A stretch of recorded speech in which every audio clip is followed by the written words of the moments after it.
चलो बेटी, अपने घर चलो।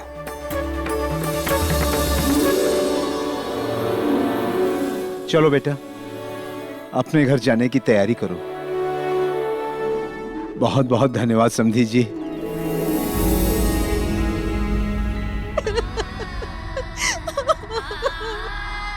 सुनीति, भाभी, भले वो व्यक्ति अपराधी क्यों न हो, पर उस व्यक्ति ने मेरा घर बसा के एक सच्चे भाई का धर्म निभाया है।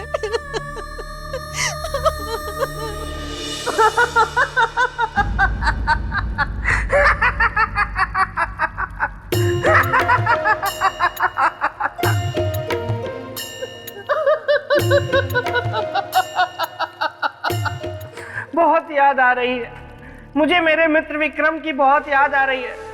उसके जैसा महान कोई हो ही नहीं सकता। एक परिवार को बचाने के लिए कितना बड़ा त्याग किया मेरे मित्र ने। देखा राजन, मैं ऐसे ही नहीं कहता रहता कि आप मेरे मित्र के नाखून की भी बराबरी नहीं कर सकते। वो पहाड़ है तो आप राई, वो समंदर है तो आप खाई। सही कहा मेरे भाई।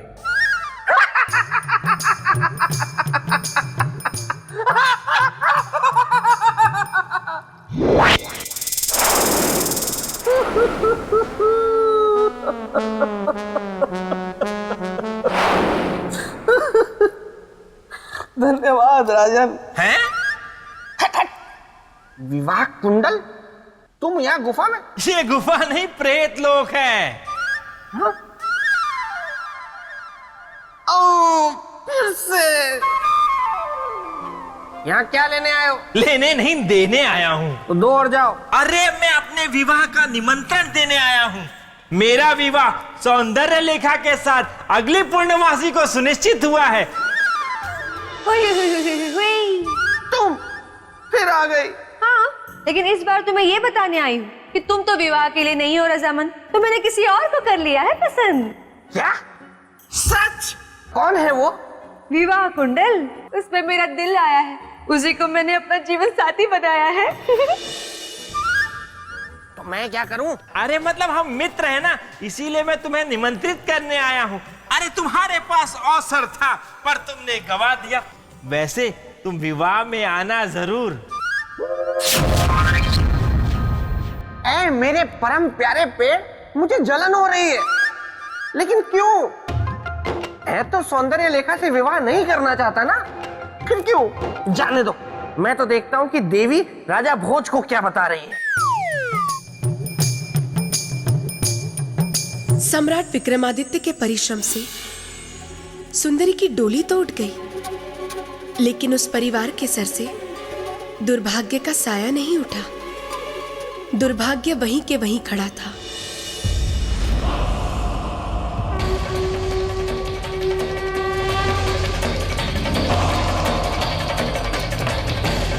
प्रजापति, बाहर आइए। जी कहिए। याद है ना, आज ब्रह्मदेव के यहाँ भोजन बनने की तुम्हारे घर की बारी है। जी मुखिया जी, याद है। चलिए। मैं चलता हूँ। दादाजी, आप कहाँ जा रहे हैं? बेटा मैं अभी आता हूँ, तुम अपनी माता का ध्यान रखना। चलिए मुखिया जी। एक क्षण मुखिया जी। प्रजापति, हम आपको नहीं ले जा सकते। ब्रह्मदैत्य आपको देखकर क्रोधित होगा, वो हम सबको मार देगा, क्योंकि उसे भोजन में नौजवान चाहिए, कोई बूढ़ा नहीं।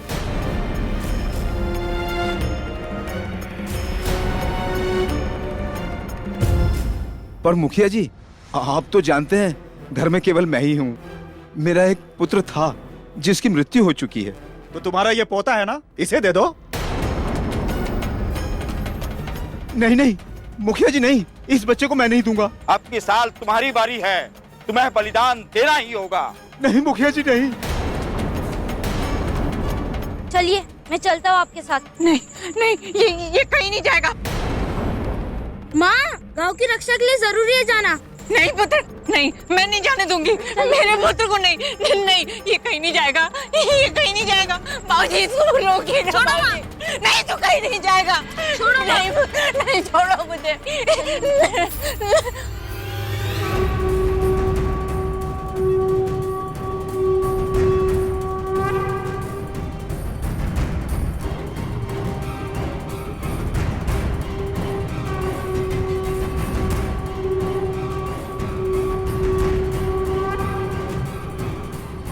चलिए खुशियां मनाई जाए। छोड़ो मुझे। रुक जाओ।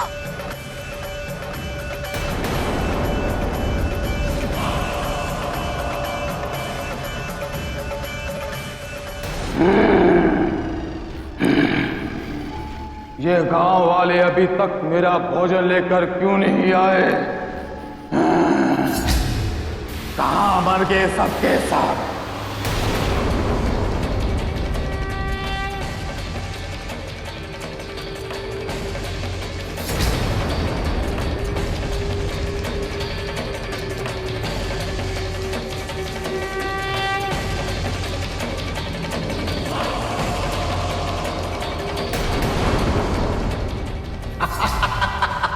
चलो। परम,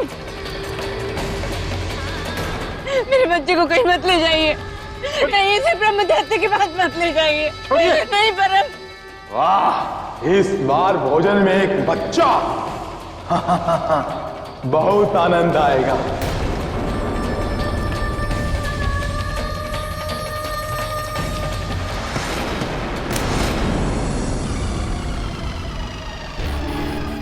आजा, आजा। मत मारो मुझे, मुझे मत मारो, मुझे मत मारो। मेरा भोजन।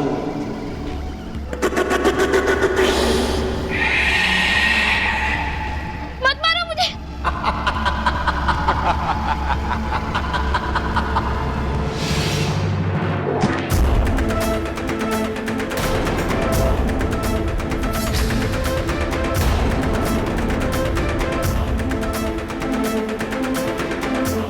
कौन हो तुम?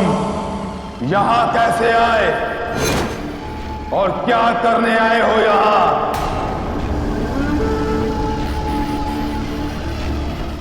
इस बच्चे को छूने का प्रयत्न भी मत करना। तू मारेगा मुझे? इस तरह शक्तिमान ब्रह्मदैत्य को तू मारेगा?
रुको ब्रह्मदत्त। अब कौन आ गया?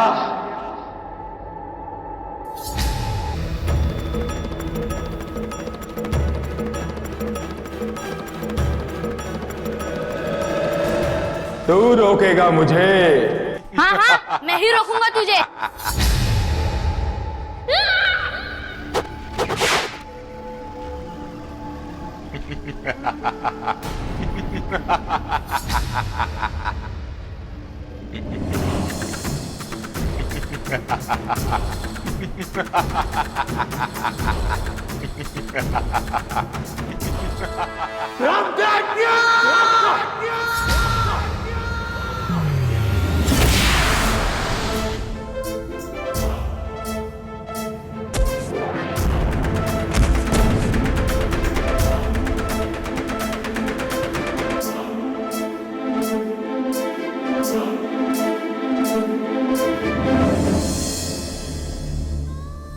मेरा परम मुझे छोड़कर चला।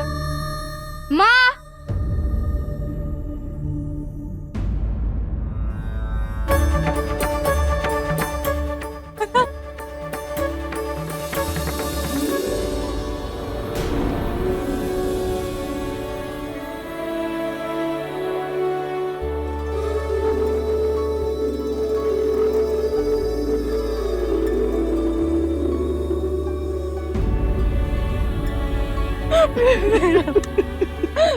तू जीवित है?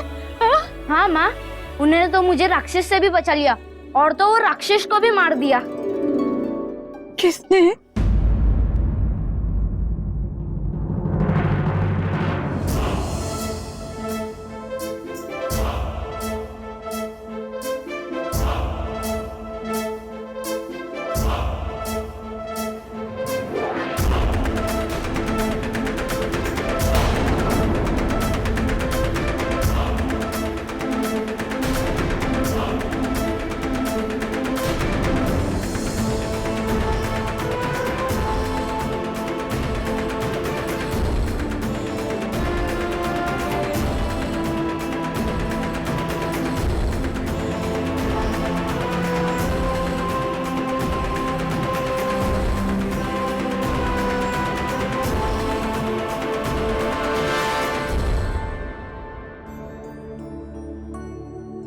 अब तो मैं आपसे क्षमा मांगने योग्य भी नहीं रही।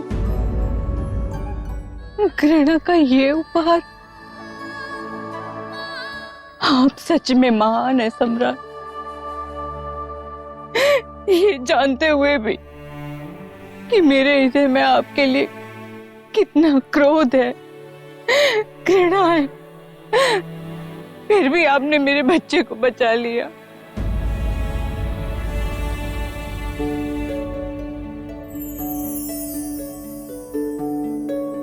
मैं आपकी ऋणी हो गई। आपने मुझे न्याय दे दिया सम्राट। अब मुझे ये कहने में तनिक भी संकोच नहीं होगा कि इस संसार में आप जैसा न्याय प्रिय सम्राट न हुआ है और ना ही कभी होगा।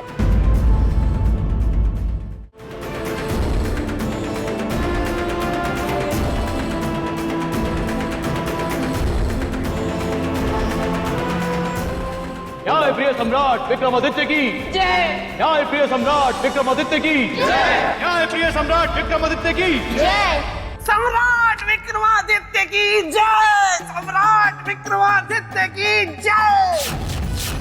सम्राट विक्रमादित्य की जय। सम्राट विक्रमादित्य की जय। तो ऐसे थे न्याय प्रिय सम्राट विक्रमादित्य, जिनकी दृष्टि में न्याय ही सबसे बड़ा था, दूसरा कुछ नहीं। क्या ऐसा दूसरा कोई कर सकेगा? कभी नहीं। तो राजन, अब मुझे आज्ञा दें, मेरा कार्य पूर्ण हुआ।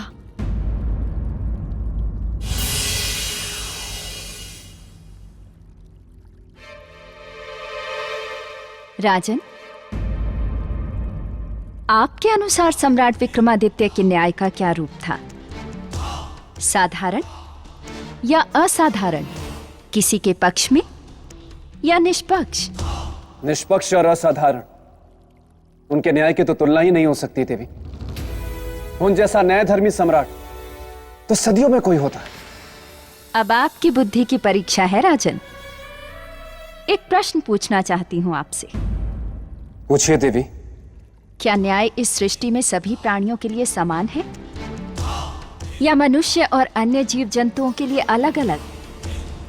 यदि आप सम्राट होंगे तो क्या करेंगे? न्याय के तराजू में सभी को समान रूप से तौलेंगे या अलग अलग न्याय करेंगे? फंस गए ना राजन, खा गए ना गच्चा। अरे ये देवी महामाया का प्रश्न है, इसका उत्तर देना इतना आसान नहीं है राजन। इसलिए कहता हूँ मेरे साथ उज्जैनी चलिए और चलकर वहां का राजपाट संभाल लीजिए। बेताल, अब एक प्रश्न मैं तुमसे भी पूछती हूँ। तुम क्या बनना पसंद करोगे? मेंढक, कौवा, खरगोश या फिर गधा? चारों में से कुछ नहीं देवी। मैं तो यहाँ निकट के शमशान में एक शव का स्वास्थ्य देखने आया था, तो सोचा आपके भी दर्शन करता चलूं। तो हो गए दर्शन? हाँ, हो गए। तो अब जाओ यहाँ से। थोड़ा विश्राम करके जाता हूँ ना, थक गया हूँ, फिर चला जाऊंगा। लेकिन मैं कुछ नहीं बोलूंगा, राजा भोज के सर की कसम, मैं कुछ नहीं बोलूंगा। बेताल,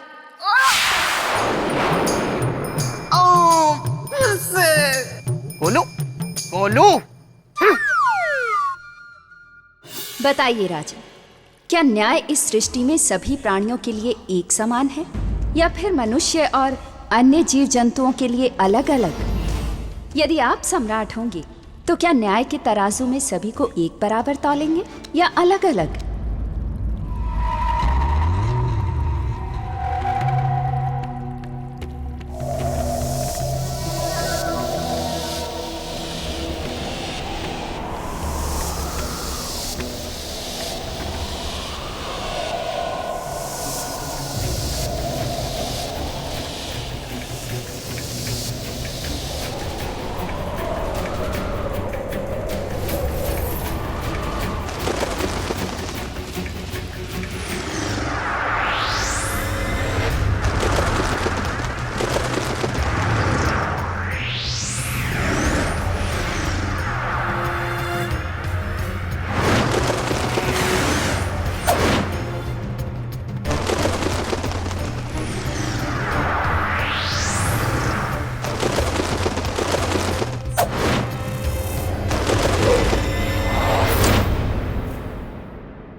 कौन है?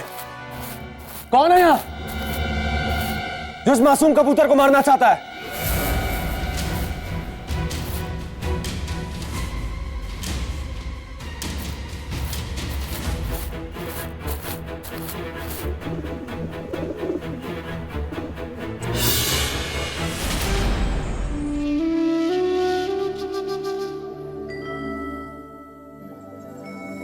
अब तुम्हें डरने की आवश्यकता नहीं है।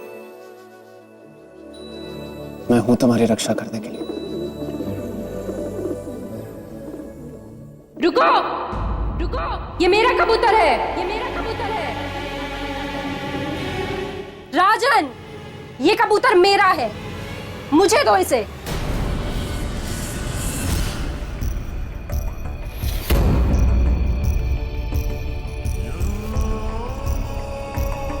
ये मेरा कबूतर है, दो मुझे इसे। तो ये तुम थी जो इस मासूम कबूतर पर तीर चला रही हो। मुझे तो आश्चर्य होता है कि एक स्त्री होकर तुम्हें इस कबूतर पर तीर चलाने में दया नहीं आती। ये कबूतर होगा आपके लिए राजन, मेरे लिए मेरा भोजन है। ये भोजन नहीं है, एक जीव है और जीव हत्या पाप है, जिसमें भी वही आत्मा है जो मुझ में है, तुम में है। राजन, ज्ञान मत दीजिए, मुझे ये कबूतर दीजिए। कबूतर तो मैं तुम्हें नहीं दे सकता, क्योंकि मैंने इसे इसकी रक्षा का वचन दिया, और ये राजा भोज का वचन है, जो कभी खाली नहीं जाता।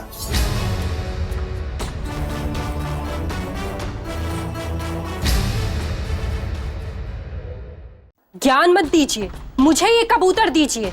कबूतर तो मैं तुम्हें नहीं दे सकता, क्योंकि मैंने इसे इसकी रक्षा का वचन दिया, और ये राजा भोज का वचन है, जो कभी खाली नहीं जाता।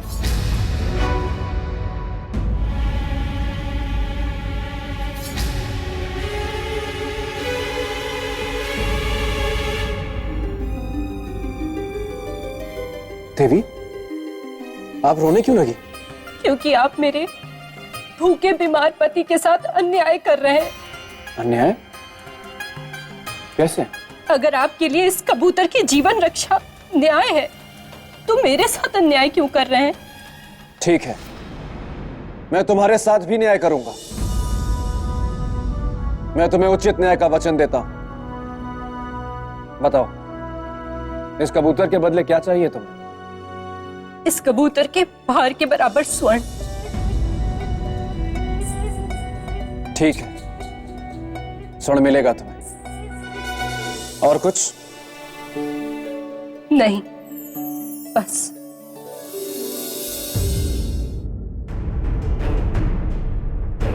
राजन, आप एक बार पुनः विचार कर लें। राजा भोज का निर्णय अडिग है। यही तो समस्या है कि इनका निर्णय अडिग होता है, और अब मेरे मित्र विक्रमादित्य के सिंहासन को पाने का निर्णय करके बैठ गए, और मैं इन्हें डिगा नहीं पा रहा हूं, जबकि मैं हूं बेताल, गलने नहीं देता किसी की हाँ? नहीं नहीं नहीं नहीं, वो क्या है मेरे परम प्रिय पेड़? अचानक मुझे याद आया कि ये वाक्य कि मैं हूं बेताल, गलने नहीं दूंगा किसी की दाल, मैंने सबसे ज्यादा बार जिससे कहा, उसी की दाल किसी और की पतीली में गल गई। हाँ, सौंदर्य लेखा की ही बात कर रहा हूं। वो आई तो थी मेरे साथ गृहस्थी की रोटी पकाने, लेकिन अब विवाह कुंडल के साथ प्रेम की पूरियां पकाएगी। विवाह कुंडल मुझे कोई फर्क नहीं पड़ता, मुझे क्या, तुम भी ना मेरे परम प्रिय पेड़, पता नहीं कब क्या क्या चर्चाएं छेड़ देते हो। ठहरो, अभी मुझे देखने दो कि राजा भोज ने कबूतर के बदले में कितना स्वर्ण दिया।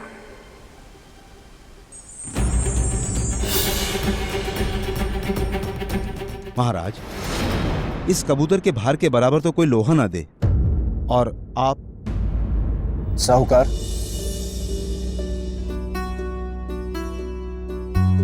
जीवन चाहे किसी का भी हो, जीवन अनमोल होता है। जीवन के सामने कुबेर का भंडार भी कम है। जैसी आपकी इच्छा महाराज। आइए, रखिए इस कबूतर को तराजू में।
ये कैसा जादू है?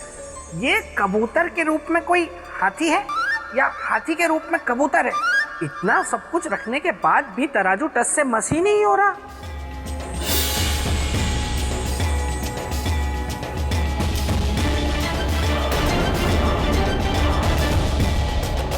ये क्या कर रहे हैं महाराज? आप तो मुकुट उतारने का अर्थ जानते हैं। इसके बाद आप राजा नहीं रह जाएंगे। कोई अंतर नहीं पड़ता। इस एक मामूली कबूतर के लिए ऐसा मत करिए। अपना मुकुट वापस पहन लीजिए। किसी परिस्थिति में नहीं।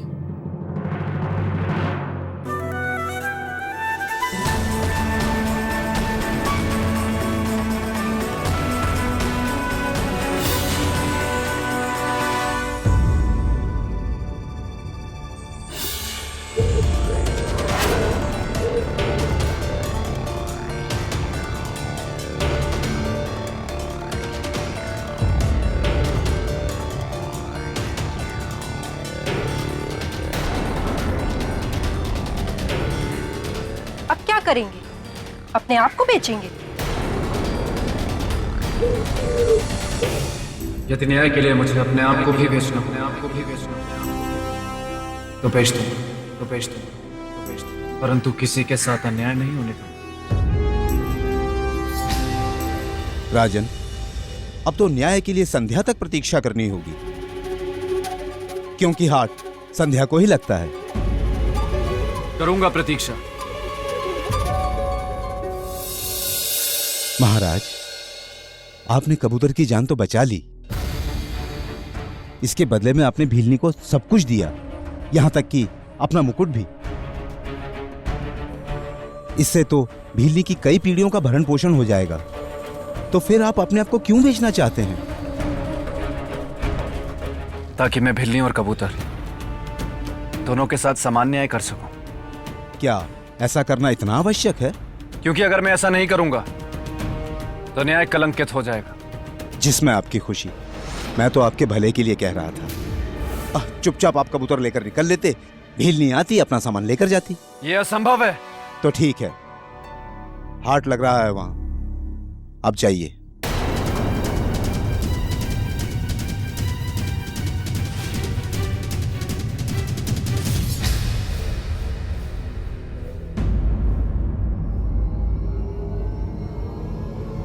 उसे धर्म और न्याय के मार्ग से डिगाना संभव नहीं।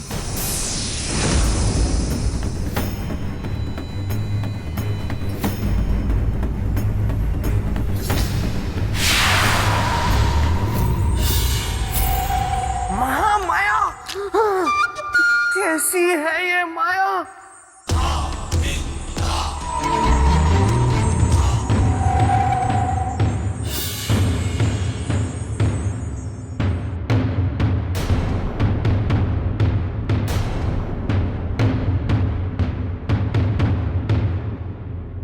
नगरवासियों, मैं यहां खुद को बेच रहा हूं,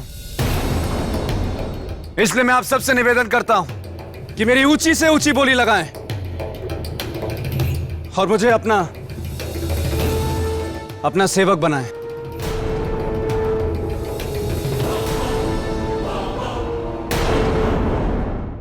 क्या तुम खेती करना जानते हो? तुम्हें हथियार बनाना आता है क्या? क्या तुम आभूषण बना सकते हो?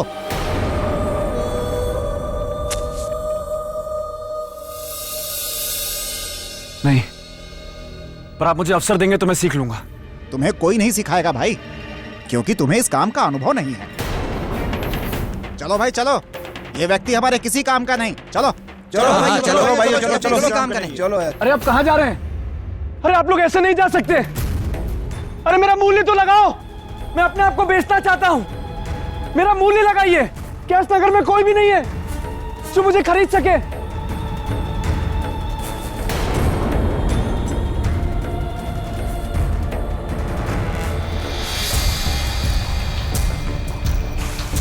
हे महाकाल, क्या मैं अपने न्याय के वचन की रक्षा नहीं कर पाऊंगा?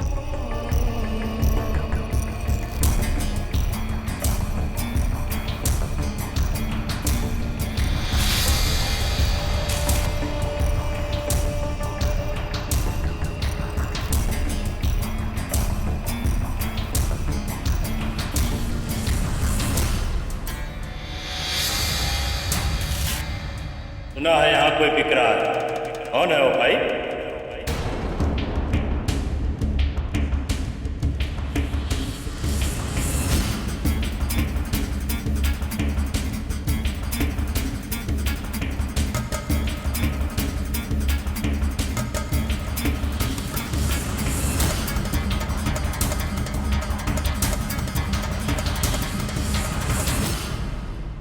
मैं शमशान का चांडाल हूं, मुर्दा फूंकता हूं। तुम फूंक पाओगे मुर्दा? हाँ, मैं फूकूंगा। तब मैं तुझे खरीदता हूं। आज से तुम हमारे सेवक हुए। पर दाम क्या देंगे ये तय नहीं हुआ। दाम? प्रतिदिन 1 रोटी। यदि मंजूर है तो बोलो, अन्यथा मैं दूसरा सेवक ढूंढता हूं। हाँ, स्वीकार है।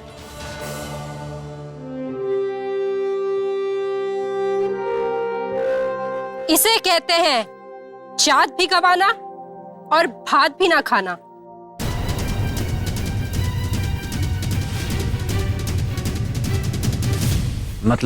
मतलब आप इस एक रोटी की मजदूरी में कब और कैसे मेरे कबूतर का मूल्य चुकाकर न्याय कर सकेंगे?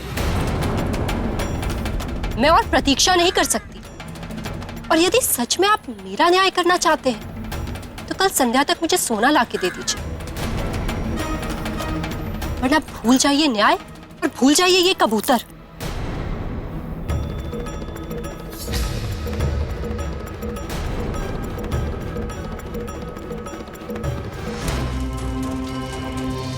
दास, अब से यही शमशान तेरी कर्मभूमि है। यहाँ चिता जलाने की तैयारी से लेकर चिता जलाने का, कर वसूलने का कार्य सब तुझे ही करना होगा,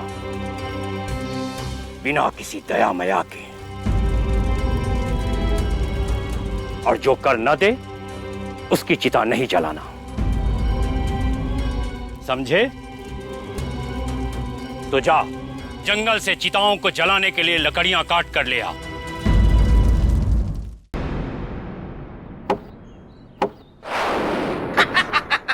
राजन! बेताल, आप यहाँ? मैं आपकी कुछ सहायता करूं? इससे? ये तो फिर भी काफी बड़ा है। इसके लिए तो मेरा नाखून ही काफी है। नहीं। ठीक है, देखिए राजन, अब से मैं आपका शुभचिंतक हूं और आपके शुभचिंतक होने के नाते मैं आपको एक सलाह देना चाहता हूं, क्योंकि आप उज्जैनी नगरी के राजा हैं, महान नगरी के, मेरे मित्र की नगरी के। इसीलिए कह रहा हूं राजन, ये सब करना आपको शोभा देता है? नहीं है ना?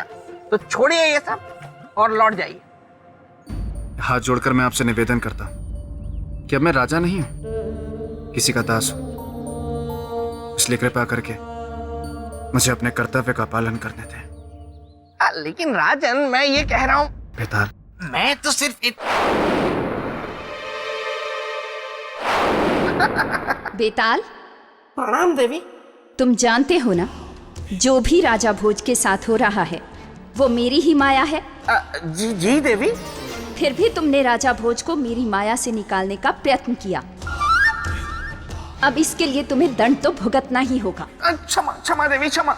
इस बार तुम्हें क्षमा नहीं मिलेगी बेताल, दंड मिलेगा। अब 1 दिन तक खरगोश बनकर रहोगे। क्षमा देवी, क्षमा। मैं भावनाओं में बह गया, इसीलिए ये कह गया।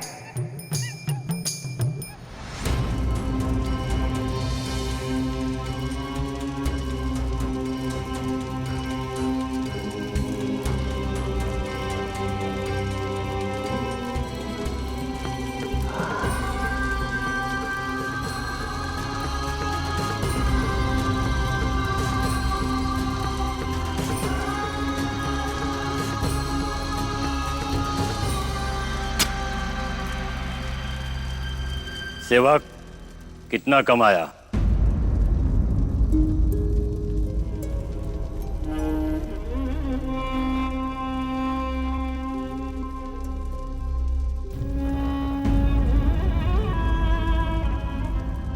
बस इतना ही? नहीं स्वामी, आज कमाया तो बहुत कुछ है, पर आपको दे नहीं सकता। क्यों? तू जानता नहीं, सेवक की कमाई पर स्वामी का अधिकार होता है। चल दे आज की कमाई। सत्य का ज्ञान कमाया है स्वामी, जिसे चाहकर भी मैं आपको दे नहीं सकता और आप ले नहीं सकते। मतलब मतलब आज ये जाना है कि मृत्यु विधि का सबसे बड़ा सत्य और शमशान इस संसार का।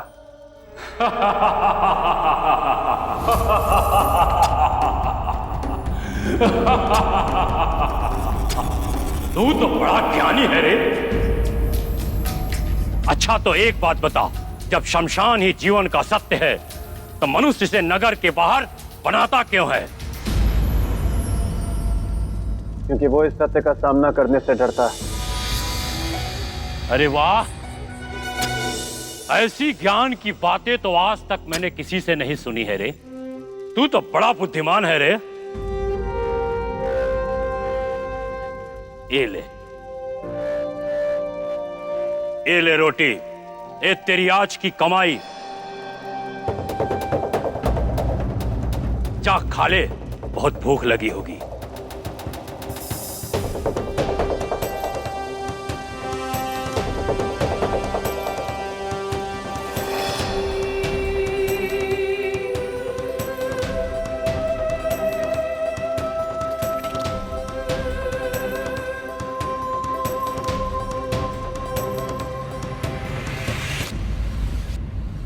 तू अभी भी सास में बैठा है कि तेरा वो रक्षक राजा भोज तुझे बचाने आएगा?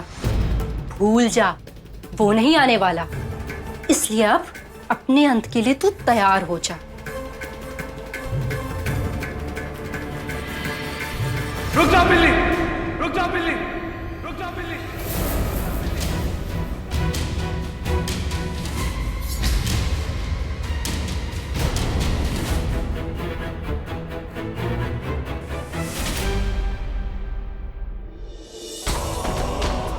तुम्हारा न्याय करने मैं आ गया हूं।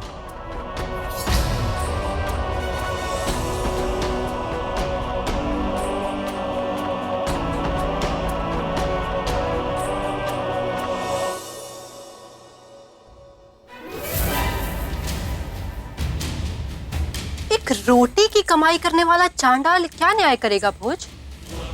न्याय करना है तो सोना ले आइए, वरना जाइए। जब इतना सोना इस कबूतर को नहीं तौल पाया तो आपकी एक रोटी क्या तौलेगी? इसकी कीमत को कम मत समझना भिलनी। ये अन्न है और अन्न इस संसार का सबसे बड़ा धन होता है, सबसे भारी और सबसे बहुमूल्य। इसकी तुलना इस संसार का कोई भी रत्न नहीं कर सकता। इस बात को याद रखना। इस बात की गवाही तो तराजू देगा जब इसे तौला जाएगा।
ये महामाया ने मुझे कौन सी दुविधा में डाल दिया। अब ये 24 घंटे कब पूरे होंगे और कब मैं फिर खरगोश से बेताल बनूंगा। कहीं राजा भोज सिंहासन पाने की दाल गला ना ले। देखूं तो वो है कहां। खरगोश की आंखें भी छोटी होती है। देवी, मैंने अपने वचन के अनुसार आपका न्याय कर दिया है। अब ये सब कुछ आपका है, इसे स्वीकार करें और मुझे आज्ञा दें।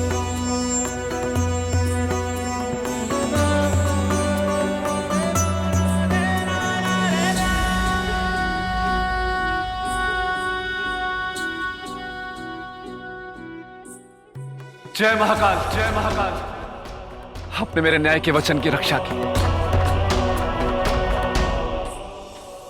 आपको कोटि कोटि धन्यवाद। राजन, आप धन्य हैं। मुझे अब ये सब नहीं चाहिए। आपने मनुष्य और पशु दोनों को न्याय के तराजू में बराबर तोला। मेरे लिए इतना ही बहुत है। मैंने आज तक आप जैसा न्याय राजा नहीं देखा। आपकी जय हो राजन।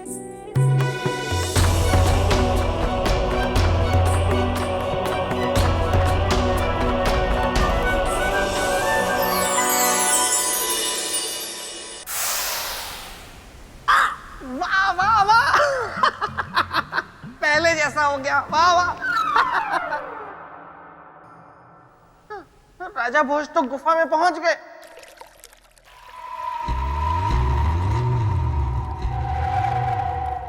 महामाया, नहीं नहीं नहीं नहीं नहीं, इनके सामने मैं नहीं जाऊंगा वहां, वरना पता नहीं इस बार मुझे क्या बना देंगी। राजन, आप और आपका न्याय दोनों ही धन्य हैं। जिस प्रकार आपने एक पक्षी और एक मनुष्य के बीच समानता से न्याय किया है, उसे ये संसार सदा ही याद रखेगा। न्याय की कसौटी पर आप खरे उतरे हैं राजन। अब आप सिंहासन की ओर कदम बढ़ा सकते हैं। अरे अरे नहीं नहीं नहीं, ऐसे कैसे सिंहासन की तरफ कदम बढ़ा देंगे राजा भोज। मैं हूं बेताल, गलने नहीं दूंगा इनकी दाल। राजन, मैं आ गया। देखिए राजन, मेरी बात मानिए, लौट जाइए। आप पहले भी 3 बार प्रयत्न कर चुके हैं, लेकिन कोई फायदा हुआ नहीं ना, इसीलिए कहता हूं मेरी बात मानिए, लौट जाइए। ठीक है बेटा। ठीक है।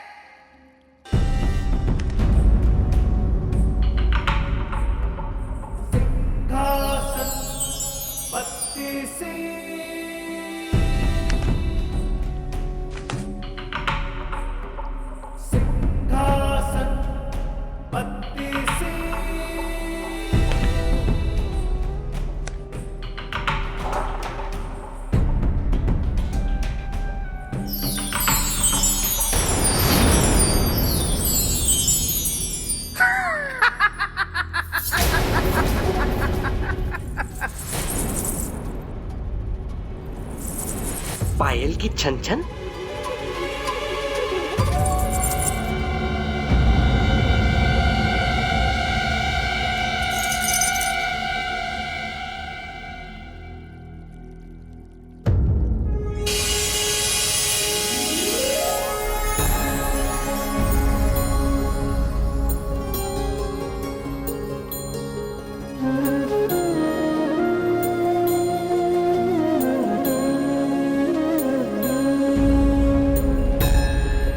कौन है देवी आप? बताइए तो जाने। देवी, भला मैं आपको कैसे बता सकता हूँ? मैं तो आपको पहली बार देख रहा हूँ। चलिए कुछ संकेत देती हूँ। मैं चंचल, कोमल, चितवन, रस, रूप और गंध की मैं दीवानी। आप बताइए। नहीं बता सकता देवी, कृपया आप स्वयं बता दें। ना रजनीगंधा ना अश्वगंधा, चित्रगंधा है मेरा नाम। चरित्र की पुतली होने के नाते चरित्र को परखना है मेरा काम। चरित्र की देवी चित्रगंधा, राजा भोज का आपको प्रणाम। राजन, आइए आइए आइए आइए। इस सिंहासन बत्तीसी को केवल वही प्राप्त कर सकता है जो महान सम्राट विक्रमादित्य की तरह चरित्रवान हो। और उनकी तरह चरित्रवान होने का अर्थ है आसमान से तारे तोड़कर लाना। व्यर्थ ही समय गवा रहे हैं राजन, लौट जाइए यहाँ से। आइए मेरे साथ। नहीं नहीं श्रीमान बेटा, आप रहने दीजिए। देवी क्षमा करिएगा, भले ही आपकी दृष्टि मैं सिंहासन के योग्य ना, पर जब यहां तक आया तो सम्राट विक्रमादित्य की चरित्र की कथा को सुने बिना नहीं जाऊं। ठीक है, तो फिर सुनिए। एक समय की बात है, इंद्र ने स्वर्गलोक में एक सभा का आयोजन किया। उस सभा में यह तय किया जाना था कि संसार में सर्वश्रेष्ठ गुणों का प्रतीक कौन है। आदरणीय ऋषिगण, इस सभा के आयोजन का उद्देश्य है गुणों के आधार पर प्रतीक स्वरूप मनुष्यों की घोषणा। जिस प्रकार सब देव किसी न किसी शक्ति के प्रतीक हैं, उसी प्रकार पृथ्वी लोक के मनुष्य भी किसी न किसी गुण के प्रतीक हैं। अब मैं गुरु बृहस्पति देव से आग्रह करूंगा कि गुणों के प्रतीक रूप उन मनुष्यों की घोषणा करें। संसार में चरित्र के प्रतीक हैं चक्रवर्ती सम्राट विक्रमादित्य। ये कैसी अर्थहीन बातें कर रहे हैं देवगुरु बृहस्पति? एक राजा चरित्र का प्रतीक नहीं हो सकता, वो विलासिता का प्रतीक है। और आप हम ऋषियों का अपमान कर रहे हैं, घोर अपमान कर रहे हैं। यदि आपको लगता है कि विक्रमादित्य चरित्र का प्रतीक है, तो उसे इसकी परीक्षा देनी होगी, और मैं स्वयं लूंगा उसकी परीक्षा।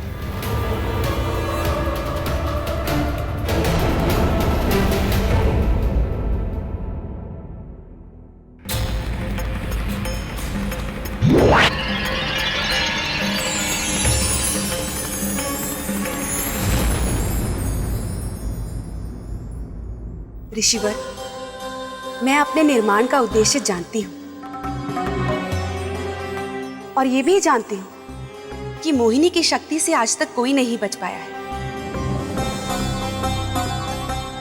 इसलिए आप निश्चित रहे ऋषि, चरित्रवान विक्रमादित्य को मैं अपनी एक मुस्कान से अपने वश में कर लूं।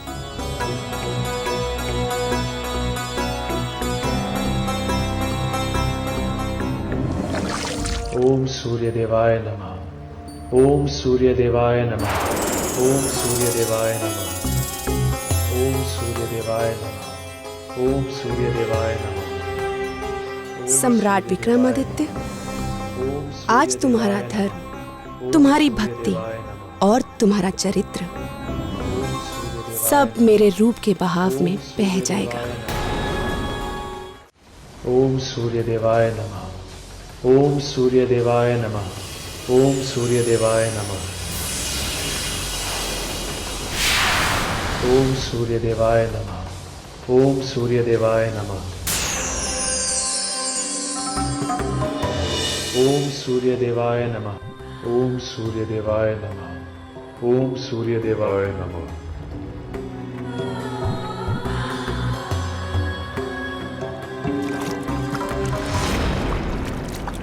सम्राट विक्रमादित्य तो जा रहे हैं,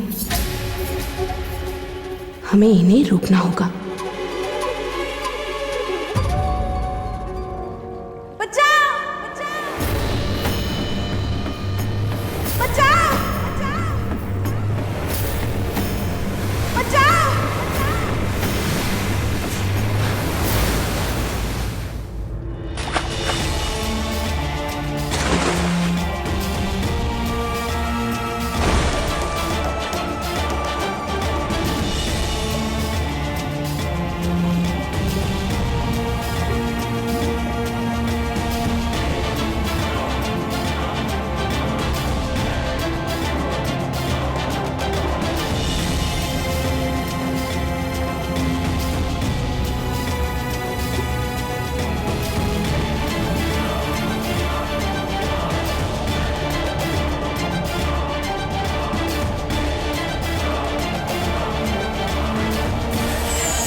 राजन, क्या एक पुरुष के चरित्र पतन के लिए केवल स्त्री दोषी होती है? देवी, अगर आप ऐसे आसान आसान प्रश्न राजन से करेंगी तो ये उन कठिन कठिन प्रश्नों के लिए कैसे तैयार हो पाएंगे जो आप इनसे आगे करने वाली हैं? राजन, जरा इधर आइए। आगे आपसे जो प्रश्न देवी करने वाली है वो बहुत ही भयानक, भयंकर, जटिल, जड़ियल, कठिन प्रश्न आने वाले हैं। अपने सम्मान का जुलूस निकलवाने से अच्छा है यहां से निकल चलिए। घोड़ा उड़ गया है, बाहर घास खा रहा है। बेताल, तुम अपनी हरकतों से कभी बाज नहीं आओगे। तुम्हारा यहाँ रुकना ठीक नहीं है। नहीं नहीं देवी, मैं एकदम शांत रहूंगा। तुम्हारी प्रेत भूमि में तुम्हारी कमी खल रही है। नहीं खल रही है। तो राजन, क्या उत्तर है आपका?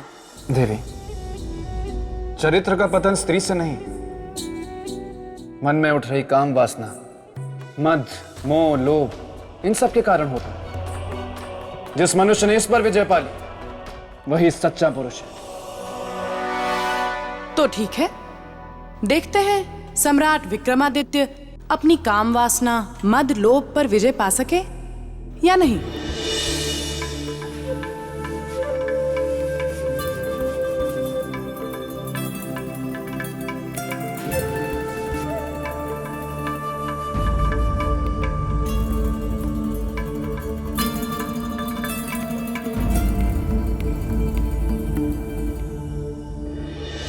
देवी, हम कहाँ गए?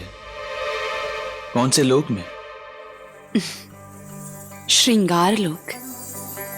श्रृंगार लोक? हाँ, श्रृंगार लोक। और हम हैं यहाँ की रानी,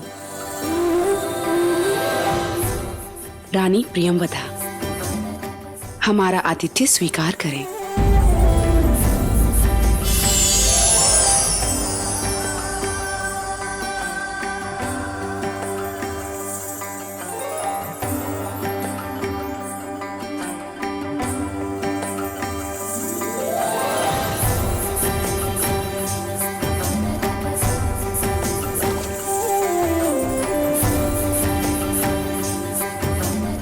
इस स्वागत के लिए बहुत धन्यवाद देवी, किंतु हमें पृथ्वीलोक वापस जाना होगा।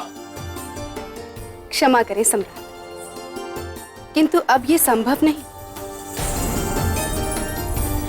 दासियों, सम्राट को हमारे रंग महल में ले आओ। देवी, हम रंग महल नहीं, यहां से वापस पृथ्वीलोक जाएंगे।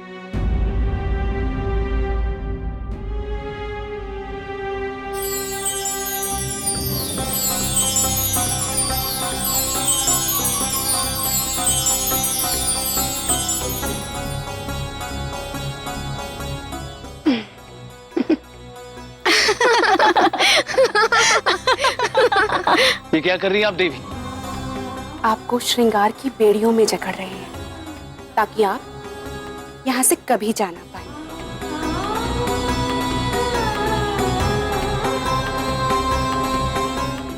देवी, क्या प्रियंवदा सम्राट विक्रमादित्य को प्रेम की बेड़ियों में बांध पाए? आपको क्या लगता है राजन? मुझे तो लगता है ऐसी कोई भी बेड़ी नहीं बनी है जो सम्राट विक्रमादित्य को बांध पाए। सही कहा राजा भोज। अरे जिस सम्राट को संसार की कोई बेड़ी नहीं जकड़ पाई, उसे ये श्रृंगार की बेड़ी क्या जकड़ेगी? पर ये बात इस प्रियंवदा को कौन समझाए? अच्छा होता अगर ये रूपमती होने के साथ साथ बुद्धिमती भी होती। बस बेताल, ये मैं कल से क्या सुन रहा हूं? क्या सुन लिया तुमने मस्तिष्क कुमार? यही कि सस सौंदर्य लेखा बस विवाह कुंडल से शादी कर रही है। अब तुमसे क्या छुपाना मेरे मित्र, बुरा तो मुझे भी बहुत लग रहा है, क्योंकि जब भी वो यहाँ आती थी ना तो मेरे प्रेत भूमि में रंग बिखर जाते थे। तुम तो ये तुम्हारी शरारत थी, ये छल है, ये छल है। तुमने मेरे मित्र का रूप धरकर मुझे छला है। हाँ मेरे प्यारे बेताल, वरना ऐसे थोड़ी ना तुम गलने देते मेरे प्रेम की दाल। हाँ, मैं तो पहले ही समझ गया था कि मेरे मित्र मस्तिष्क कुमार के रूप में तुम आई हो, मैं ऐसे जाल में फंसने वाला नहीं हूँ।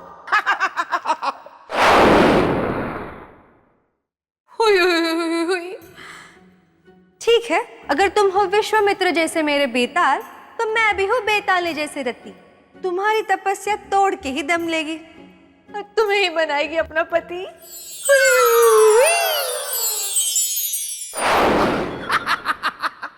ये तो मेरी तपस्या नहीं भंग करवा पाई, लेकिन अब देखता हूं मेरे मित्र के चरित्र की तपस्या भंग करने के लिए प्रियंवदा ने क्या किया।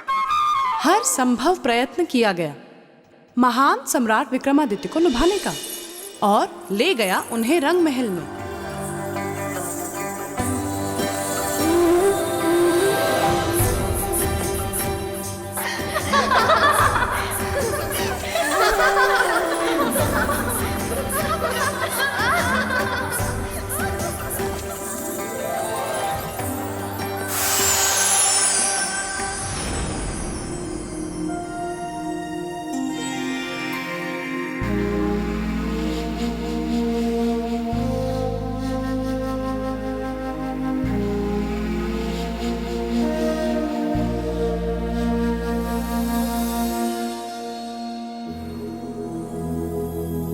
राजन, हमें आपसे प्रेम हो गया है।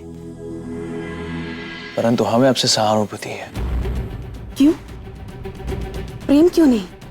क्योंकि आप हमारे प्रेम के योग्य नहीं है। क्यों? आप में हृदय नहीं?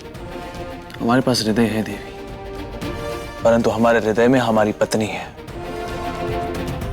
भूल जाइए उन्हें और हमारे साथ यहाँ श्रृंगार लोक में वास कीजिए। चिरयौवन के स्वामी रहेंगे और कभी बूढ़े नहीं होंगे। अपने यौवन के लिए हम अपने चरित्र का त्याग नहीं करेंगे देवी। राजन, ये जो बात आपने अभी इतने विश्वास से कही है, यदि हम आपको छू भर भी लेना तो आपका ये विश्वास ओस की बूंद की भांति उड़ जाएगा और आप सब कुछ भूल जाएंगे सदा सदा के लिए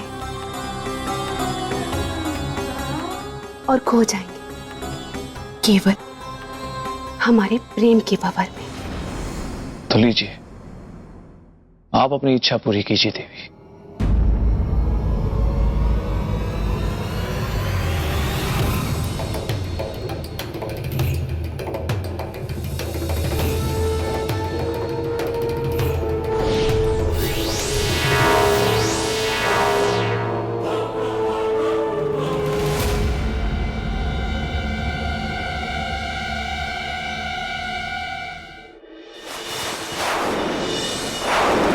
देखा राजन, पता चल गया होगा उस प्रियंवदा को कि मेरा मित्र विक्रमादित्य कोई साधारण मनुष्य नहीं है। खा गई ना प्रियंवदा झटका। बिल्कुल सत्य कहा आपने बेताल। देवी, मैं आपसे बहुत प्रसन्न हूँ। कम से कम किसी बात पे तो आपने मुझसे सहमति जताई। मैं तो आपकी हर बात से सहमत हूँ, और उस बात से खास कर जिसमें आप कहती हैं कि राजा भोज मेरे मित्र के सिंहासन के योग्य नहीं है। योग्यता का प्रमाण पत्र आपको देने की जरूरत नहीं है बेताल। तो राजन, क्या आपको पता है कि प्रियंवदा को सम्राट को स्पर्श करते ही झटका महसूस क्यों हुआ? इसका कारण जानते हैं? यह हमारी पत्नी का प्रेम है देवी, और उन्हें दिया हुआ वचन देवी। राजन, आज ऐसा पहली बार हुआ है कि प्रियंवदा के रूप और श्रृंगार के भ्रम को किसी ने तोड़ा है।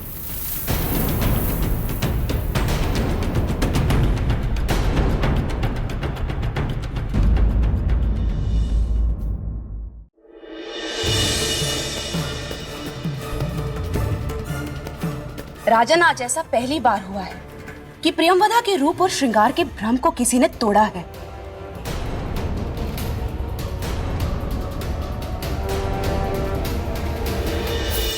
अद्भुत देवी, ये एक सच्चे पुरुष का ही चरित्र था जिसे कोई अन्य स्त्री छू भी नहीं सकी।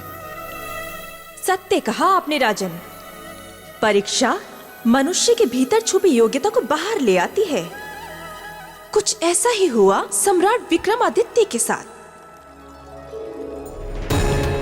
उस प्रियंवदा की परीक्षा सम्राट विक्रमादित्य के चरित्र के गुण को बाहर ले आई और वे उस परीक्षा में सफल भी हुए।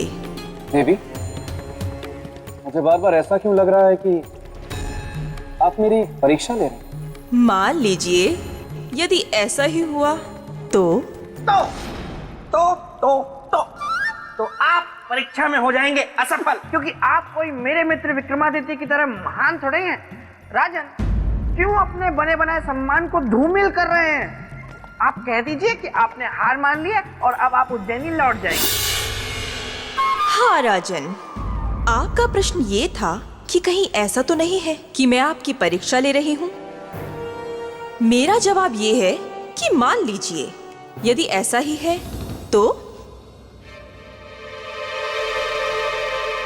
मैं इतना कहूंगा कि केवल रूप चरित्र की कसौटी नहीं होती, श्रृंगार से प्रेम नहीं होता। श्रृंगार से व्यक्ति केवल आकर्षित होता है और आकर्षण प्रेम का प्रथम अध्याय। तो कहने का अर्थ ये है कि सम्राट विक्रमादित्य आकर्षित हो चुके थे उस प्रेमवदा पर? नहीं, परंतु प्रेमवदा के प्रेम निवेदन में असफल होने के कारण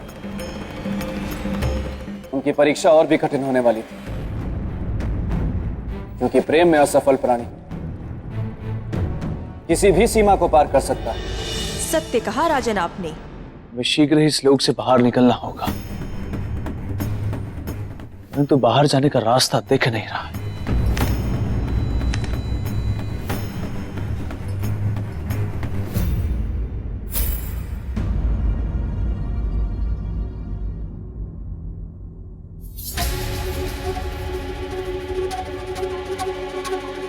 इसी मार्ग के जरिए हम इस लोक में आए थे, यही मार्ग हमें पृथ्वी लोक ले जाएगा।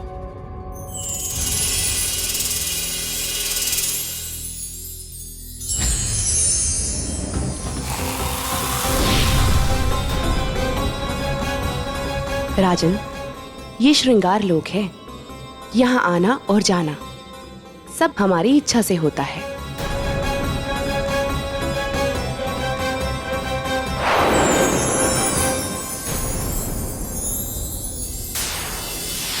ये काम वासना का बाण है। ये आपके हृदय से आपके धर्म और चरित्र के कवच को समाप्त कर देगा और इसके बाद आप हमसे बेहिचक प्रेम कर सकेंगे।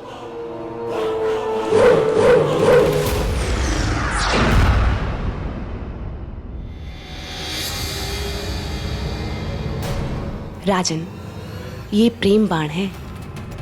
इसके लगते ही आप अपने मन मस्तिष्क से अपनी पत्नी की सारी यादें मिटा देंगे।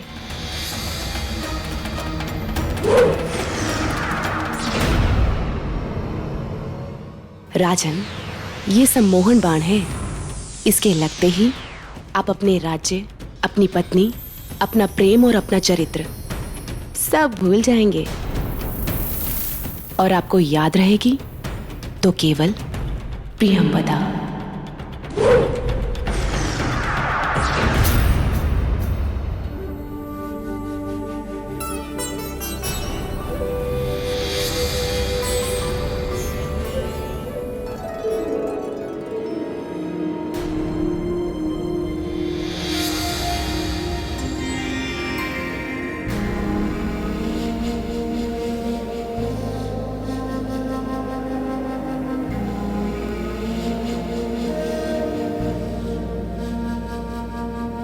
सम्राट, अब आपके चरित्र की सारी सीमाएं, आपके सारे बंधन टूटेंगे और आप केवल मुझसे बन जाएंगे।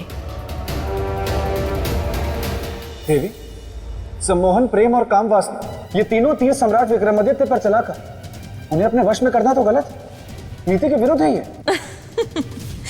राजन, प्रेम नीति कहाँ देखता है? ये बाण जो सम्राट विक्रमादित्य पर चलाए थे, ये तो वही बाण है जो साक्षात महादेव पर कामदेव ने चलाए थे। मोहिनी बाण, इनसे कोई नहीं बच पाया।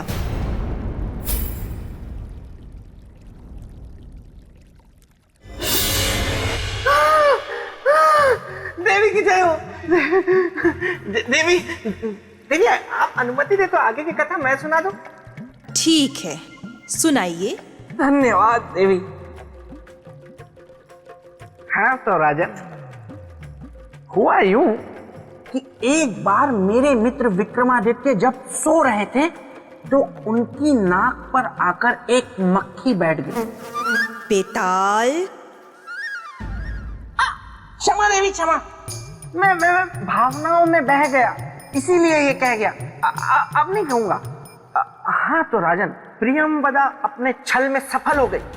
उसने सारे तीर मेरे मित्र पर चला दिए और ऐसा लगा कि उन तीरों का असर मेरे मित्र पर हो गया है।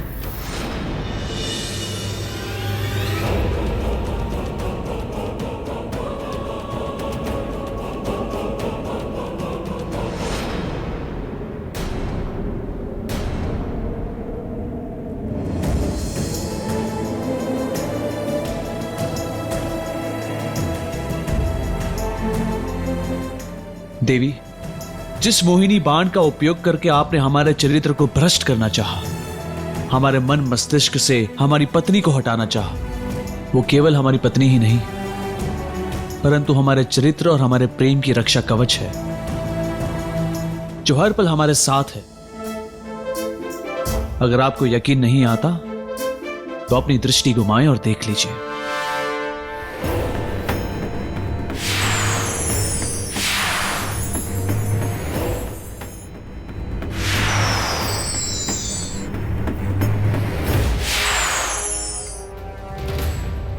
नहीं, ये नहीं हो सकता। किंतु यही सत्य है देवी, और सत्य को झुठलाए मत। कृपा करके हमें पृथ्वीलोक का मार्ग बता दीजिए। अब मैं आपको रोकूंगी नहीं, चले जाइए, मार्ग सामने है।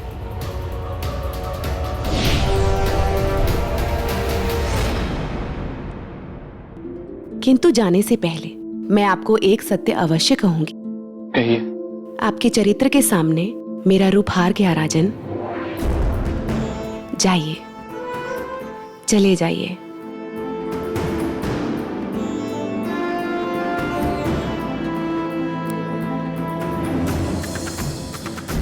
और इस तरह रानी प्रियंवदा हाथ मलते रह गई। देखा मेरे मित्र का चरित्र।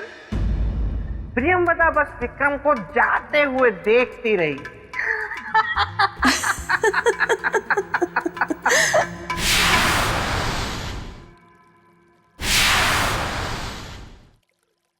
रूप की रानी प्रियंवदा और इतनी विवश।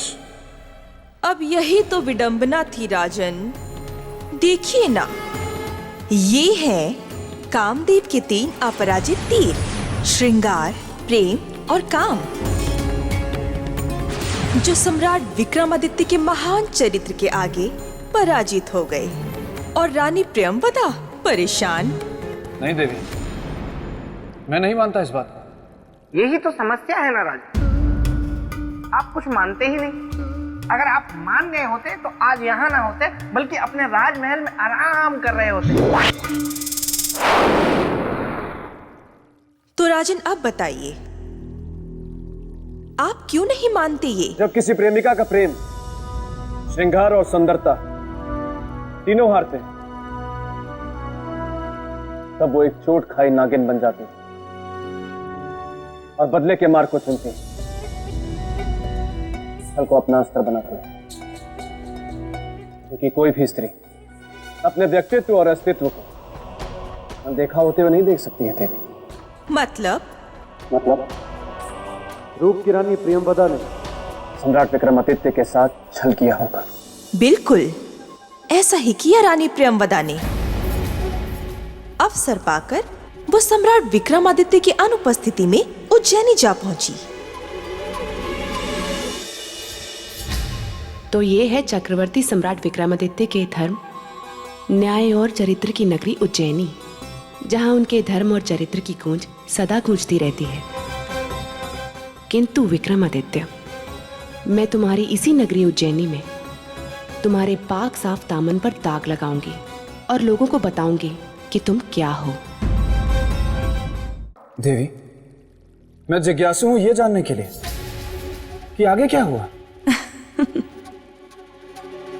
उस प्रियंवदा ने ऐसा रूप धरा कि उस रूप की रोशनी ने सब कुछ हला।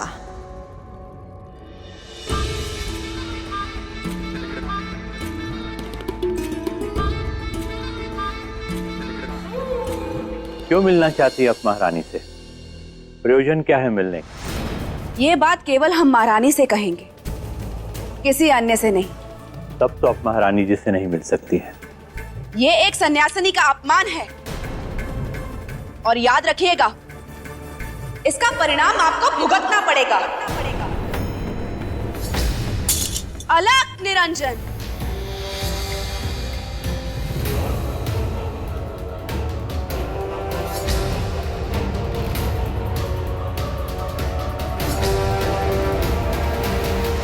आचार्य जी, क्या बात है?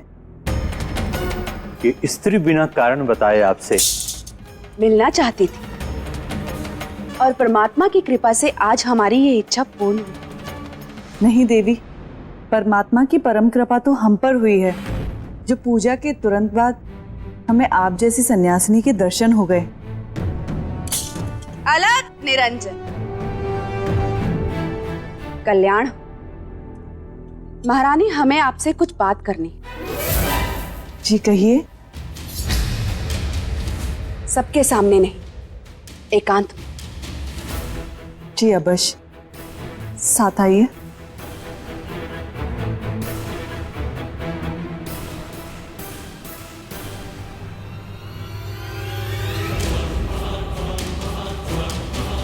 राहु काल में एक अपरिचित इंसान का महल में प्रवेश। हे परमात्मा, रक्षा करना। मैं ढूंढ रही थी उसको, सौंप सकूं जीवन का फल जिसको। मिली मुझे वो, सती सावित्री आज मिली वो। अलग निरंजन, परम पिता परमेश्वर। देवी, हम कुछ समझ नहीं पा रहे हैं।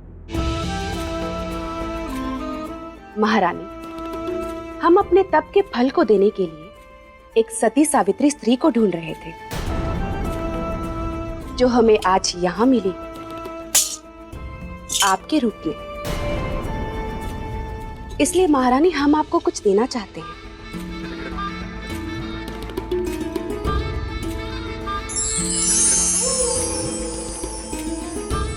महारानी, हमारे तप के इस फल को ग्रहण कीजिए। इससे आपकी सुंदरता कभी कम नहीं होगी और आपके यौवन पर बुढ़ापे की छाया कभी नहीं पड़ेगी। लीजिए। ये तो हमारा सौभाग्य है कि आपने हमें इस योग्य समझा, किंतु क्षमा कीजिएगा, हम आपके इस तप के फल को स्वीकार नहीं कर सकते। क्या कहा? स्वीकार नहीं कर सकते? जी। इस ना का अर्थ जानती हो मूर्ख?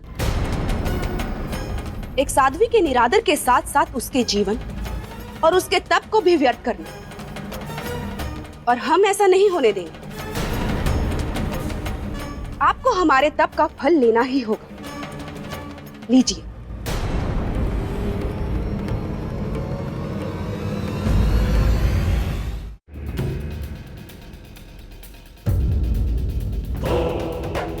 ये प्रश्न कुंडली बताएगी उस सन्यासिनी के आने का उद्देश्य।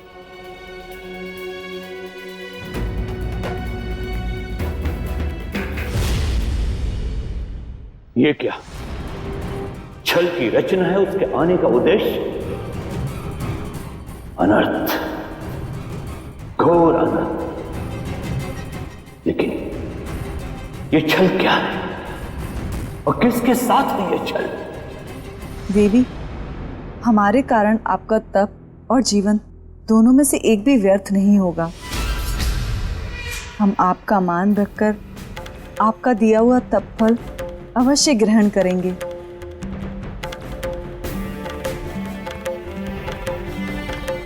क्या बात है देवी, आपकी आंखों में आंसू? कुछ नहीं। कुछ तो है, बताइए ना। हमने भी तो आपकी बात मानी, तो क्या आप हमारी बात नहीं मानेंगी?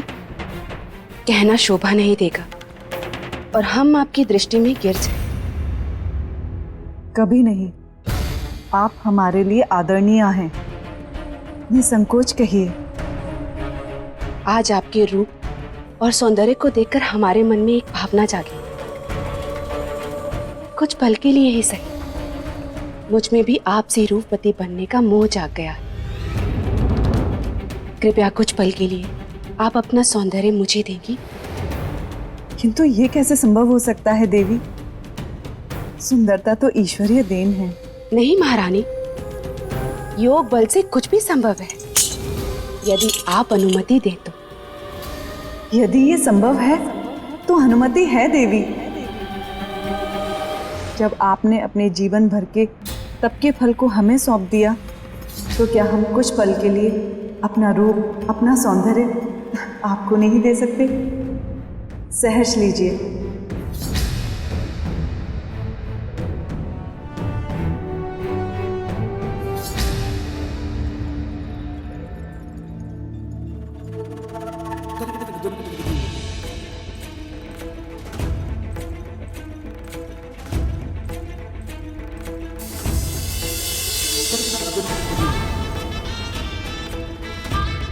सम्राट विक्रमादित्य, अब देखिए आप अपने चरित्र के बल का हरण। समाप्त हो जाएगी आपकी शक्ति आज से।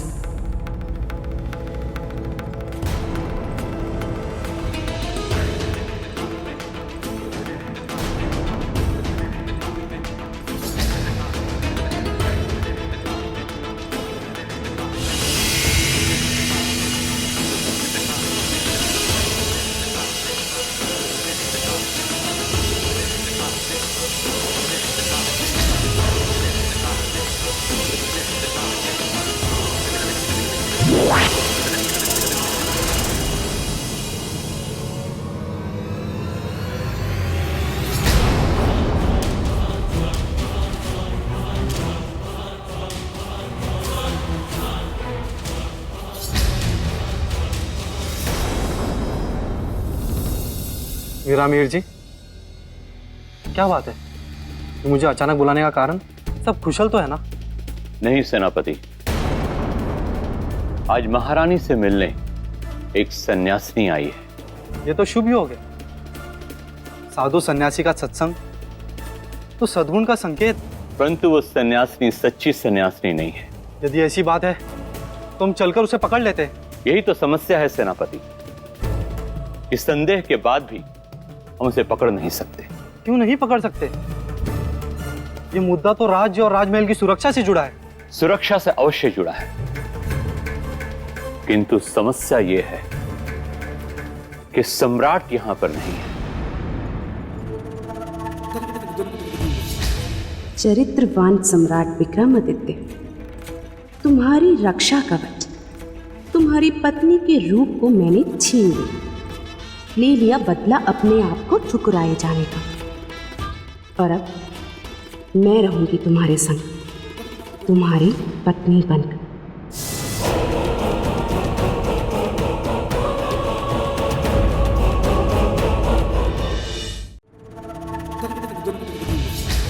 चरित्रवान सम्राट विक्रमादित्य, तुम्हारी रक्षा कवच, तुम्हारी पत्नी के रूप को मैंने छीन लिया, ले लिया बदला अपने आप को ठुकराए जाने का। और अब मैं रहूंगी तुम्हारे संग, तुम्हारी पत्नी बनकर।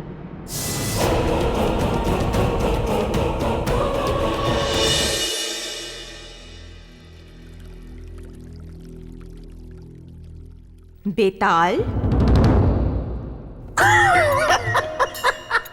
चौंक गए ना राजन? देवी, आगे की कथा मैं सुनाता हूं। तो राजन, अब देखना यह है कि कैसे महाचतुर चिड़िया प्रियंवदा, जो रानी चित्रलेखा बन चुकी है, अपनी अगली चाल चलती है, और कैसे बेचारी गाय जैसी सीधी सादी महारानी, जो विश्वास में आकर अपना रूप प्रियंवदा को दे चुकी है, और मुसीबतों में गिरती चली जाती है।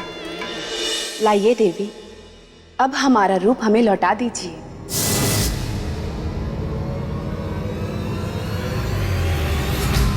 रूप और वापस? सन्यासिनी, हमने तुमसे ये रूप तुम्हें वापस करने के लिए नहीं लिया है, बल्कि तुम्हें वन वापस भेजने के लिए लिया है। जाओ, अब चली जाओ यहां से, अभी और अविलंब। देखिए देवी, ये हंसी मजाक का समय नहीं है। आपने कुछ क्षण के लिए हमारा रूप लिया था। लाइए, हमारा रूप हमें लौटा दीजिए। महारानी, ये मजाक नहीं है, बल्कि सच है, एक कड़वा सच, कि अब आप महारानी नहीं रही, बल्कि एक सन्यासिनी हैं। और हम महारानी चित्रलेखा, जिसका अधिकार सम्राट से लेकर सम्राट के राजपाट तक पर है। ये आप क्या कह रही हैं देवी? या तो आप बहरी हैं, या फिर आप प्रेम की भाषा नहीं समझती। यदि आप अपना भला चाहती हैं, तो इसी वक्त राजमहल से चले जाइए, अन्यथा हमारा शरीर हमें लौटा दीजिए देवी, अन्यथा हम सैनिकों को बुलाएंगे। छल की बिसात हमने बिछाई, अब प्रपंच के प्यादे आप चल रही हैं। विरामहेर जी, विरामहेर जी, विरामहेर जी।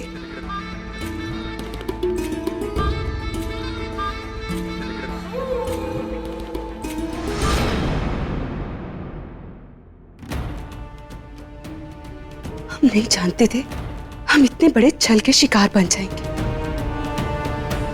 परंतु हम इस छली और प्रपंची के सामने घुटने नहीं टेकेंगे।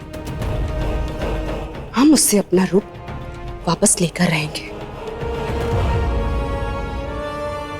सैनिकों, विरामहेर जी, सैनिकों, कहाँ गए सब?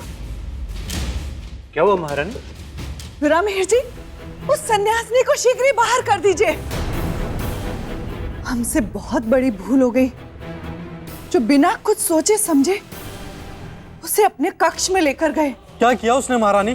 कक्ष में जाते ही उसने अपने सुर बदल लिए, स्वयं को महारानी कहने लगी, और तो और हमसे हमारा रूप भी मांगने लगी।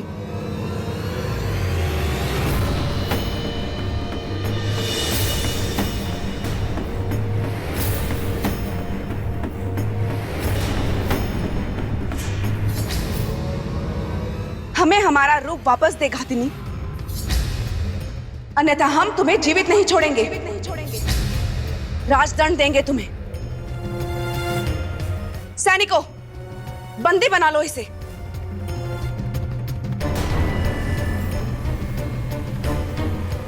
ये तुम्हारी महारानी नहीं,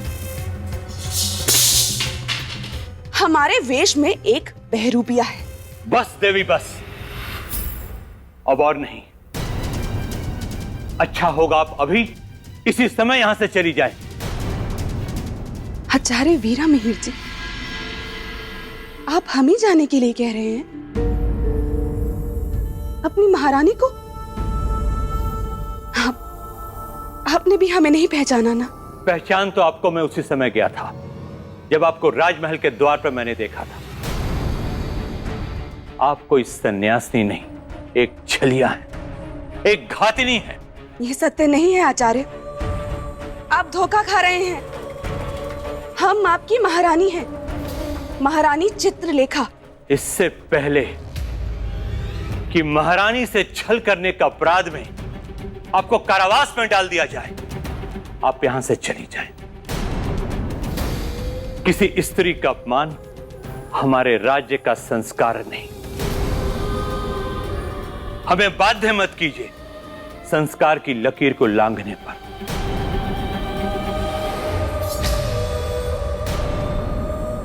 विरामहेर जी, इससे बहस मत कीजिए और इस संकट को तुरंत ही राजमहल से दूर कर दीजिए। बस। कहीं नहीं जाएंगे हम।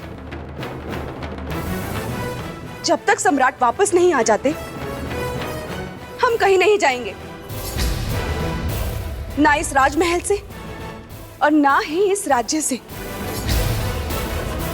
देवी, एक प्रश्न मेरे मन में होता है कि परीक्षा तो सम्राट विक्रमादित्य की थी, तो फिर उनकी पत्नी चित्रलेखा के साथ इस प्रकार का छल और उन्हें इस तरह पीड़ा देना कहां तक सही था? राजन, ये आपने कोई नया प्रश्न नहीं किया। यही प्रश्न इंद्रदेव ने भी ऋषिवर से किया था और उनका उत्तर था कि सम्राट विक्रमादित्य की वास्तविक परीक्षा का आरंभ अब हुआ है। हम सत्य कह रहे हैं, हम आपकी महारानी हैं, हमारा विश्वास कीजिए, हम सत्य कह रहे हैं। चरित्रवान विक्रमादित्य, पतन हो गया तुम्हारे चरित्र का, क्योंकि अब तुम्हारी पत्नी चित्रलेखा नहीं प्रियंवदा है। अब देखती हूं कि कैसे करते हो अपने चरित्र की रक्षा।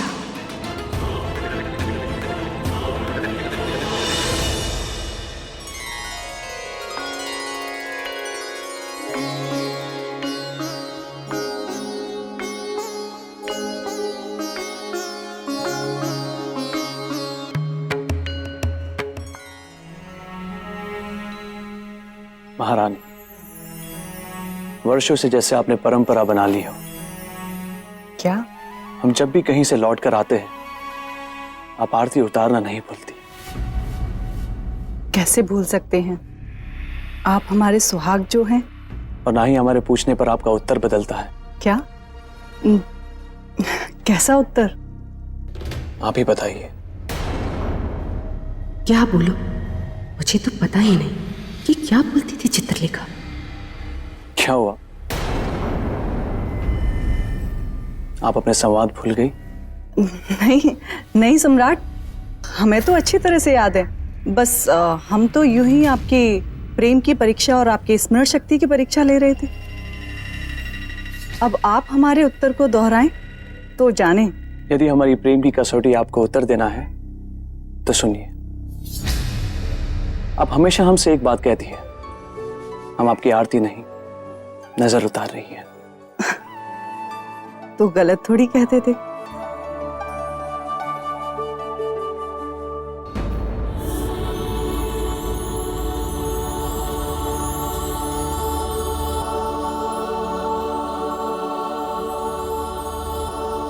अब चलिए। महारानी,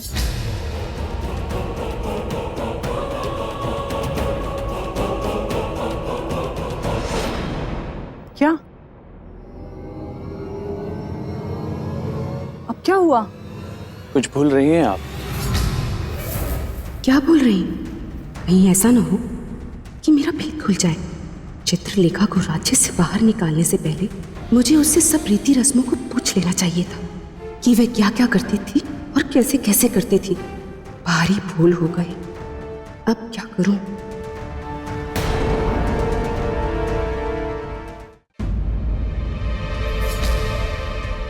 क्या सोच रही हो? सोच नहीं रहे थे, हम तो याद कर रहे थे कि हम क्या भूल रहे हैं। कुछ भी नहीं, हम तो बस आपको छेड़ रहे थे और आप है कि इतनी गंभीर हो गई। चले? फिर दोबारा ऐसा मजाक मत कीजिएगा। आपके इस मजाक ने तो हमारे प्राण ही सुखा दिए। अच्छा, अब चलिए।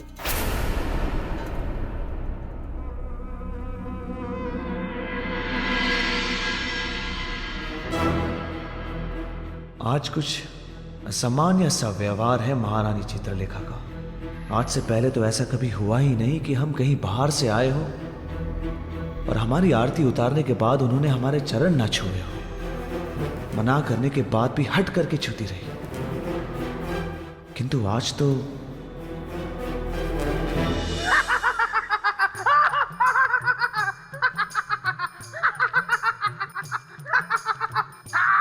बेताल, ये क्या नया नाट्य प्रदर्शन है?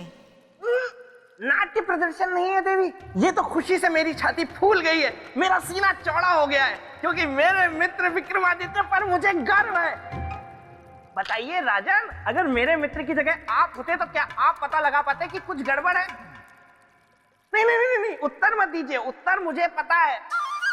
इसीलिए मैं आपको समझा रहा हूं कि हट छोड़ दीजिए और झट से वापस चलिए, क्योंकि ये सिंहासन आपके हाथ कभी नहीं आने वाला।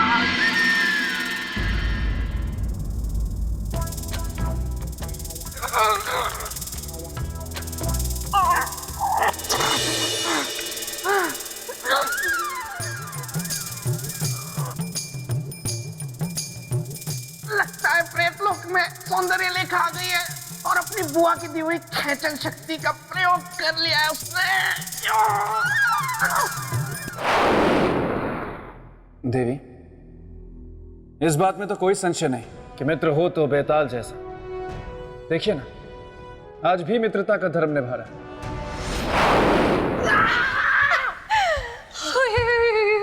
ये क्या तरीका है बेतालनी? मैं वहां पर अपने मित्र की चरित्र की कथा सुनने में लीन था और तुमने मुझे यहाँ खींच लिया। क्योंकि मैं हूँ सौंदर्य लेखा, मैंने तुमको यहाँ नहीं देखा, इसलिए तुम्हें लाया खींच। आओ करे प्रेम की बातचीत। हाँ, वाह वाह, अच्छा किया, बहुत अच्छा किया सौंदर्य लेखा जो तुम यहाँ खुद आ गई, वरना मैं ही तुम्हें बुलाने वाला था। सच? क्या तुम्हारे मन में मेरी यादों के रसगुल्ले पक रहे थे जो तुम मेरी राह ऐसे तक रहे थे? नहीं नहीं, मैं तो तुम्हें ये बताने के लिए यहाँ बुला रहा था कि मैंने विवाह करने का इरादा कर लिया है। सच? और तो और विवाह के पश्चात मैं घर बेताल बन के अपने ससुराल में ही रहने वाला हूँ। अब ये पूछोगी नहीं कि वो बेतालनी कौन है? उसमें पूछना क्या है?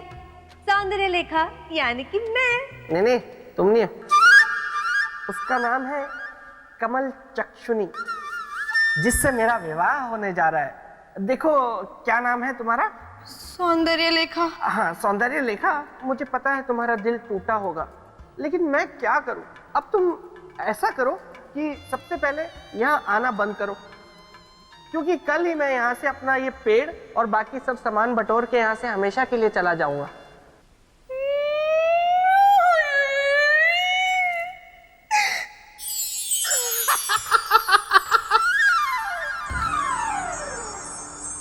देवी, सम्राट विक्रमादित्य के मन में संशय तो आ गया था, किंतु उसके बाद उन्होंने क्या किया?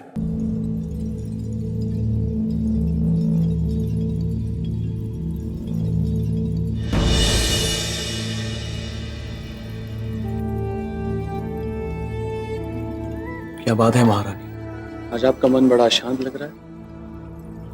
लगेगा नहीं? जब एक स्त्री के पति को आज का विशेष दिन भी याद ना रहे तो भला उसका चित्त शांत कैसे रहेगा? ऐसा कौन सा विशेष दिन है आज? वसंत ऋतु का पहला दिन, एक स्त्री के जीवन का सबसे महत्वपूर्ण दिन,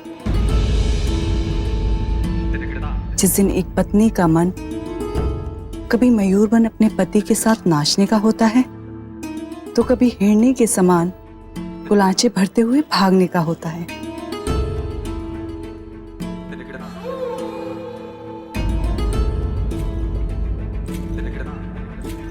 और एक आप हैं।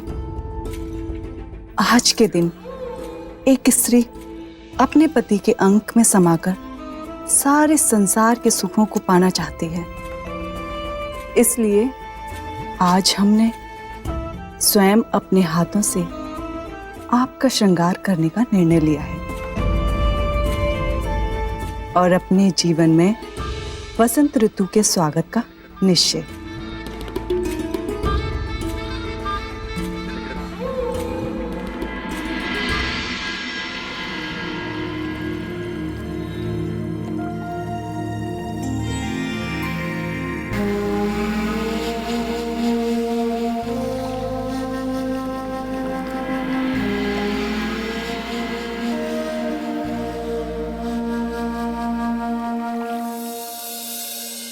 मैं अपने उद्देश्य में सफल हो गई विक्रमादित्य। जिस प्रेम को तुमने कल ठुकराया था, आज उसी प्रेम ने तुमको पाया है। अब जीते रहोगे अपनी चित्रलेखा के भ्रम में, और जिस दिन भ्रम टूटेगा तुम चरित्र के पर्वत की ऊंचाई से बहुत नीचे गहरी खाई में गिर चुके होंगे। यह है एक सुंदर स्त्री के प्रेम निवेदन को ठुकराने का बदला।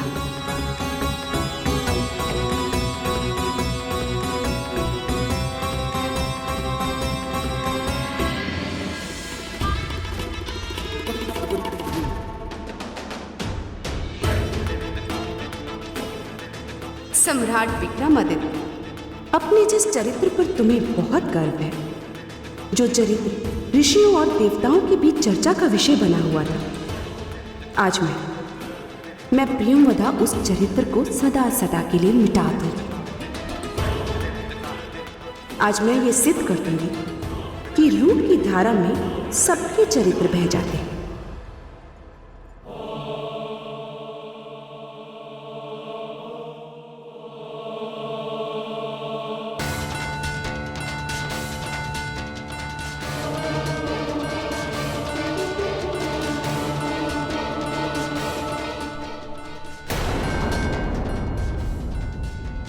ऐसा क्यों लग रहा है कि ये महारानी चित्रलेखा नहीं, कोई और है।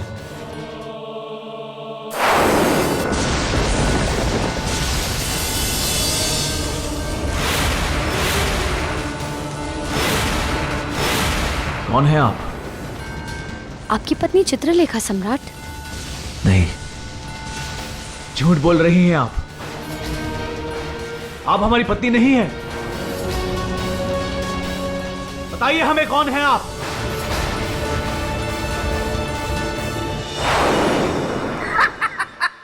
देखा राजन, बड़ी आई मेरे मित्र को उल्लू बनाने चली थी, जबकि खुद के तोते उड़ गए। शांत रहिए बेताल। तो राजन, क्या किसी मनुष्य के चरित्र में इतनी शक्ति होती है कि वो एक स्त्री के रूप के सामने अड़िग रहे?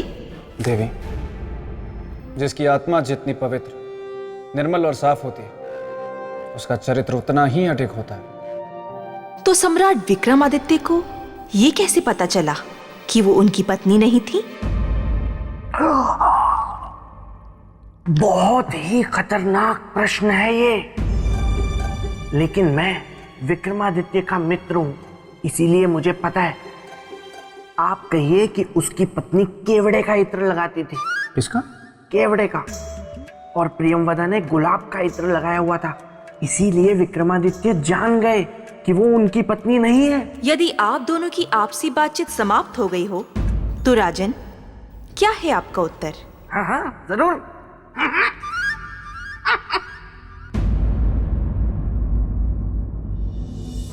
देवी, स्पर्श से। स्पर्श से? हाँ देवी। किसी को पहचानने की ये कैसी विधि है राजन? प्रेम मन से मन का मेल, स्पर्श का नहीं। इसीलिए जब प्रियमवदा ने सम्राट विक्रमादित्य को स्पर्श किया, तो सम्राट विक्रमादित्य के मन ने उस स्पर्श को स्वीकार नहीं किया। अपने मन की आंखों से देखने वाले और अपनी आत्मा की आवाज सुनने वाले को भला कौन धोखा दे सकता है देवी?